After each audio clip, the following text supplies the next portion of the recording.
La crisis del coronavirus llegó a Colombia en medio de otra crisis.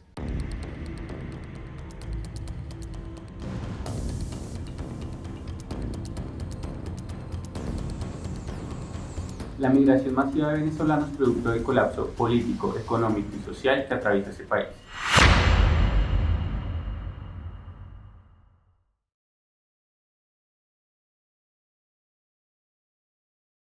A partir de las 5 de la mañana de mañana se cerrarán los pasos fronterizos con Venezuela.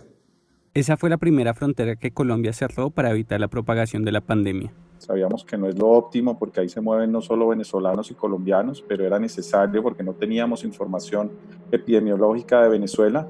Pero hemos permitido en el fin de semana que se cerró que se devolvieran 26.000 personas que se habían quedado acá en Colombia un poco atrapadas.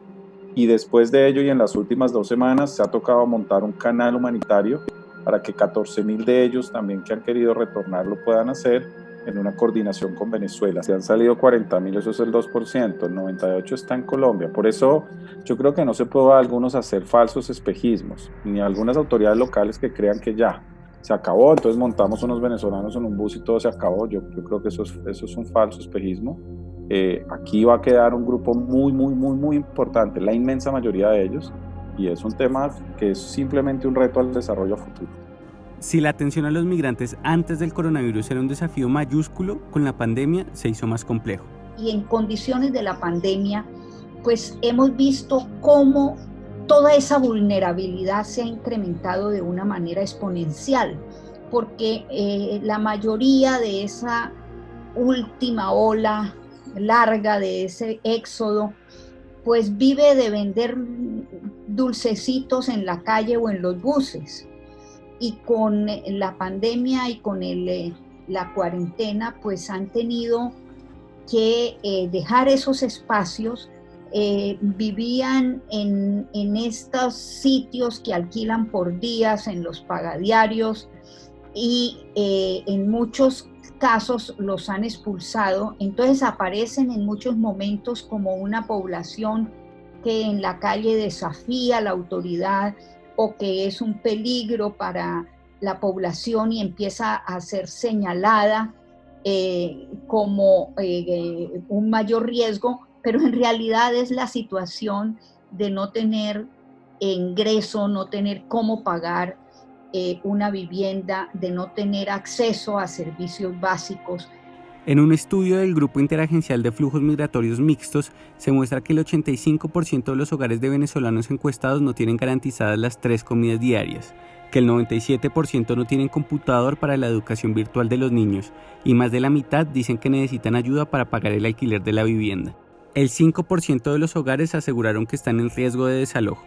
No, ese tema es muy difícil de ocupar y yo no voy a llamar aquí a nadie a engaños. Nosotros no estamos en capacidad de ofrecer los temas de vivienda. Lo que hemos hecho y lo que hizo el Ministerio de Vivienda fue expedir un decreto prohibiendo los desalojos durante la pandemia. En algunos casos hemos encontrado con los cooperantes algunas posibilidades de alojamiento temporal, como su nombre lo indica, pero pues este no es un problema que tengamos nosotros capacidad de solucionar en el corto plazo. Uno de los problemas que tiene Colombia para afrontar la migración venezolana es la falta de recursos. Se estima que atender la crisis costaría $1.000 millones. Sin embargo, el país solo ha recibido $150 millones anuales en los últimos 3 años. Este dinero hace parte de las ayudas de las agencias de cooperación internacional. La delicada situación de los migrantes no empezó ni va a acabar con la pandemia. Es más, se teme por la difícil situación que puedan pasar en la post-cuarentena. Vamos a una post-cuarentena que va a exigir que el Estado se vea rodeado también de cooperación internacional y de iniciativa privada, iniciativa ciudadana, para buscar cómo ayudar a que esta realidad que no podemos escatimar va a estar presente, va a estar por mucho tiempo, cómo evitar volverla un problema. Entre más maltrato reciban los venezolanos, más señalamiento, más xenofobia, pues lo que se va a hacer es hacer más traumática su presencia con un costo muy alto para ellos y para el país.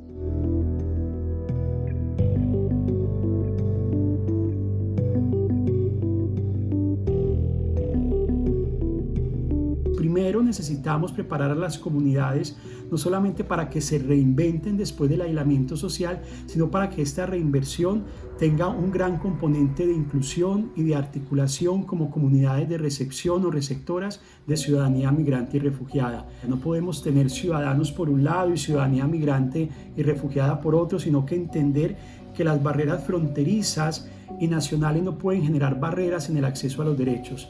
Por eso necesitamos trabajar no solo en procesos formativos, no solamente en campañas publicitarias que digan que este es un país que acoge con generosidad a la ciudadanía venezolana. Necesitamos, con compromisos concretos y reales, superar el hambre, superar la indignidad, superar el subdesarrollo, y que ese paso de la frontera no sea sinónimo de marginalidad, sino que sea sinónimo de ciudadanía plena.